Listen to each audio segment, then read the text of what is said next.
You wouldn't expect a horror story to begin in a charming seaside town like Filey, England, where the streets are quiet, the gardens well kept, and everyone knows each other's name.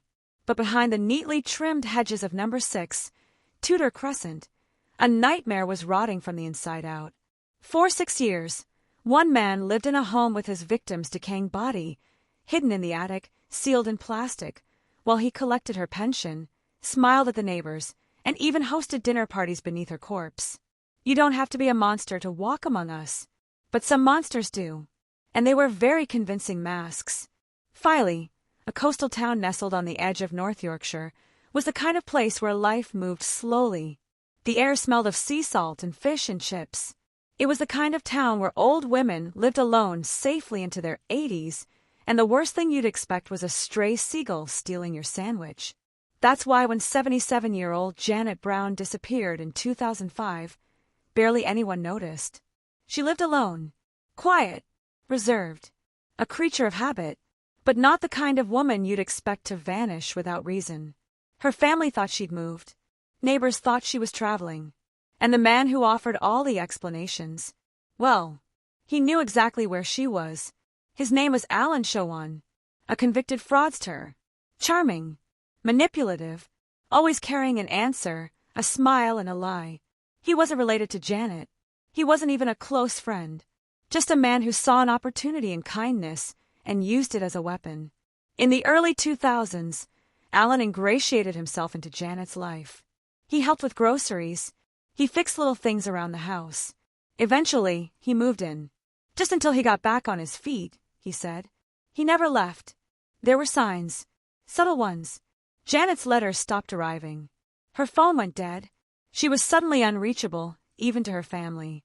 When her relatives asked questions, Allan had a story. She's moved to the coast. She's traveling. She doesn't want to be disturbed. All while he continued living in her home, driving her car, and most importantly, cashing her pension checks. It should have been enough to raise suspicions.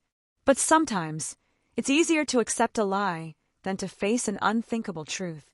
Sometime in early 2005, Allan murdered Janet Brown. No one knows exactly how he did it. Her body was too far gone to tell. But what's chilling is what he did after. He wrapped her corpse in plastic sheeting, bound it with tape. Then he dragged her up into the attic of her own home and left her there, sealed behind boards, hidden from the world. Then he went downstairs, made himself tea, and continued living as if nothing had happened. For 6 years, Janet's body remained above him, silent, decaying, forgotten by almost everyone, except the man who put her there. In 2011, a routine inspection of the property finally uncovered the grisly secret. The attic was sealed, the insulation tampered with, and behind the boards were the plastic-wrapped remains of Janet Brown. Neighbors were horrified. Reporters flooded the quiet streets, and the question echoed across the town. How could this happen here, for so long, without anyone noticing? Allan Showan was arrested the same week. But in a final twist of cruelty, he died before facing justice. Dead from cancer, taking every secret with him. No confession. No remorse, just silence. Janet's case wasn't just a story of murder. It was a story of systemic failure. Authorities missed signs, family concerns were dismissed, and institutions, like the pension service, continued funding a dead woman's existence for 6 years. A woman was murdered, hidden, forgotten, and the man who did it lived comfortably off her name for over half a decade. This wasn't just a personal tragedy. It was a collapse of accountability. And in the end, it wasn't a detective that solved the case. It was a housing inspector looking into ceiling mold. You wouldn't expect a massacre in a place like this. But evil doesn't always look like blood and chaos. Sometimes it's quiet, patient. It waits beneath floorboards and behind attic walls. This story reminds us that monsters rarely arrive with fanfare.